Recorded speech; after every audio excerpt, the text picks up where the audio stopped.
Here's a quote.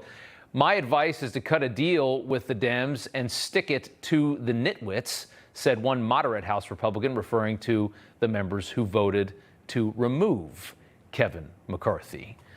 Well, one of the people that that random congressman is talking about, untold, is Tennessee Congressman Tim Burchett, who joins me now, one of the 8 who ousted McCarthy. We don't know who said that, Congressman. It's good to have you on.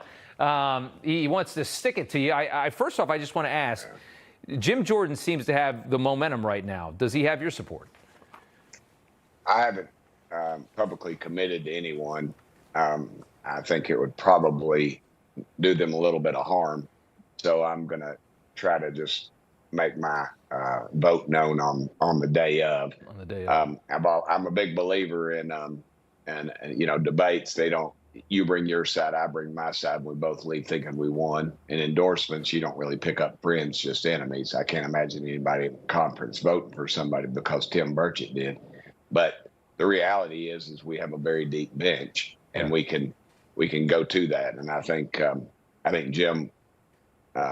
Jim's been a great friend to me, and he will make an excellent speaker. There's no question. No question. There's anger toward you and the other 7 who pushed McCarthy out. I'm sure you're aware of that. You heard one Republican say they should gang up with Democrats and stick it to you guys. Also heard Congressman Don Bacon say they need to change the rules back on what it takes to oust a speaker so that you 8 are irrelevant. That from Don Bacon. Your response to that? Well, it's a rule that's been on the books. Actually, it's around 1800s is when it came in, and in the 1900s, early it went out. In the 1920s, I believe it was back in. And Speaker Pelosi is the one who took it out because she saw that her reign of power was dwindling down to a few votes, and she could read the tea leaves. So she's the one who actually removed it. And so I don't care. It doesn't affect me one bit either way. We followed the rules, and those are the rules that Kevin McCarthy agreed to, and that the rest of the conference did as well. So if they want to remove them, that's just that's inside the family politics, and that's fine with me. Can you tell us a little bit about this letter that 94 have signed on to? They want to make, I guess, in your own process before you bring it out, they want to make it, I guess, so that it's a higher threshold for you guys to choose who the guy's going to be. Tell us about that and what you think that means.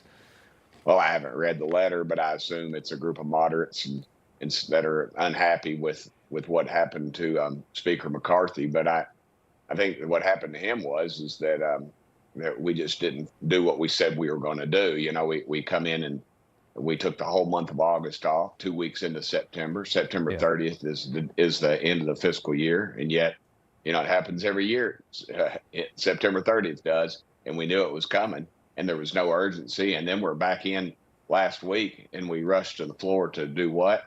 Name a post office. So, there is no urgency. And these guys got to realize we're $33 trillion in debt. We added $1 trillion in 3 months this year in debt. We pay $1 trillion in interest every year just on our debt. That's terrifying. They worry about a 3-day shutdown. Well, I worry about an economic collapse. That's what I worry about, because that's where we're heading unless we address this. And these continued resolutions and omnibus bills that we pass chock full of stuff for all their goodies and special interest in the swamp, to me is not governing. It's not the right way to go about business. No, I understood. I understood the points that you guys were making. They were well heard over here. I certainly understood it. The debt is, I think, the scariest thing. It's the hardest thing to talk about on TV. Doesn't make a good TV story, but it's one of the biggest problems that we face. Congressman, thank you so much for taking the time. We appreciate it.